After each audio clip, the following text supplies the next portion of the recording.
You're listening to Moment of Truth, a weekly challenge from the front lines of faith, as heard on Courageous Christianity with Richard Mendelow, a radio show and podcast about real faith for the real world. Today, our Moment of Truth comes from Paul's first letter to the Corinthians, chapter 5, verses 9 and 10, which say, I wrote to you in my letter not to associate with immoral people. I did not at all mean the immoral people of this world, or with the covetous and swindlers, or with idolaters, for then you would have to go out of the world. And I thought that's a very cool thing to say, because basically we came to reshape this world, to be God's kingdom, and we are called to engage. So there is no choice not to. When I deployed to Afghanistan, I lived in Afghanistan as a United States Marine with a mission to advise the Afghan border police. And my mission was to change them as we taught them how to defend their country against those who sought to overthrow their government and subjugate the people. And while fighting there, I didn't become an Afghan, and I didn't cease to be a Marine. Instead, while maintaining my identity as an American warrior and while upholding the values of the Marine Corps and my nation, my team did everything we could to lift up the Afghan soldiers we were sent to train. In all things, we knew that if we became like the Afghans, we wouldn't be able to change them. They would have changed us, and all would be lost. I believe that as Christians living in this world, we are not of this world. Like Marines in Afghanistan, we're citizens of another place, sent to this world for a short time. Our mission is to glorify God and to do His will.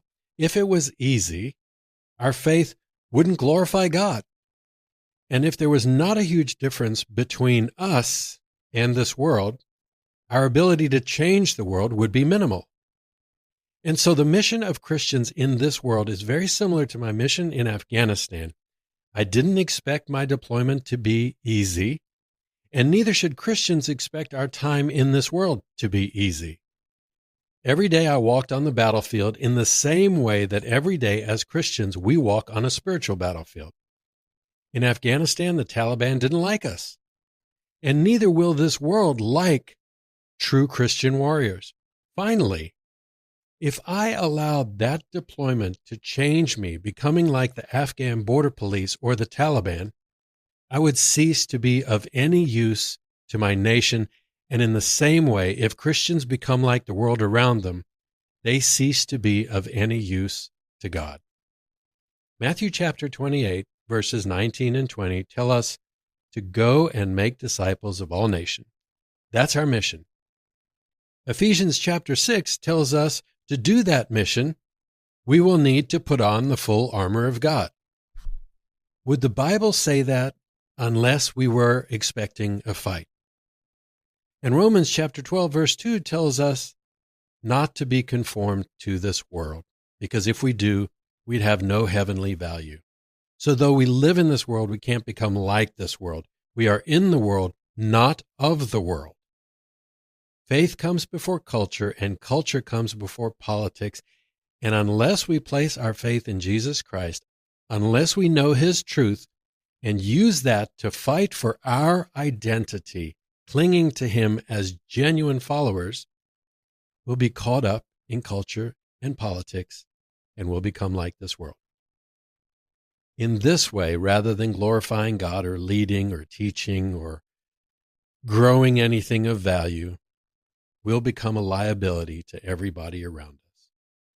Our faith is about knowing the truth of God, believing the truth of God, and being obedient to that truth. Our faith will separate us from this struggling world. We can't be caught up in the muddy river of culture and politics, which corrupts everything and everyone else as it inexorably flows toward ruin, and expect to do any good. The truth of God is the solid ground on either side of that ruinous river. When we reach out to Jesus, He will drag us out of the slime and onto that solid ground. And as we plant our feet there, turning our attention to those still in those swirling waters, we can reach out to them to help them to the solid ground on which we stand. We can never let go of Jesus, friends, because we may be dragged away. And he has promised that if we don't let go of him, he won't let go of us. And that's courageous Christianity.